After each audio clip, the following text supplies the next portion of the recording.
We are here to tell you the mythological story of King Mahabali and the celebration of Onam in Kerala.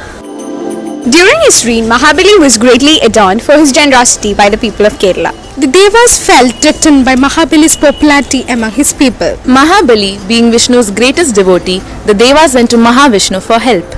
In order to test Mahabali's devotion and to put an end to the problems, Vishnu took his fifth avatar. As a dwarf mendicant Brahmin, Vamana approaches Mahabali for help. Mahabali offers him whatever riches he would like, but Vamana refuses and asks for just 3 feet of land. Mahabali obliges. Very soon, Vamana takes up his enormous form and covers the entire earth, underworld and heaven in the first 2 feet. With no space left, Mahabali bows down in front of Vamana and asks him to place his third foot on his head. Mahabali asks for one last wish, that is to visit his people every year. This arrival of Mahabali every year marks the celebration of Onam in the state of Kerala. ഓണത്തിനെ പറ്റി പറയുമ്പോൾ എൻ്റെ മനസ്സിലേക്ക് ആദ്യം ഓടി വരുന്നത് The special time that we have with our family and friends. Festival of colors. സദ്യയുടെ നിറമാണെങ്കിലും പൂക്കളത്തിന്റെ നിറമാണെങ്കിലും ഒക്കെ. പൂക്കളുടെ മണം, പുതിയ കോടിയുടെ മണം, ഓണസദ്യയുടെ മണം, ഉപ്പേരിയുടെ മണം. Celebration of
வேற மாதிரி ட்ரை பண்ணலாம்.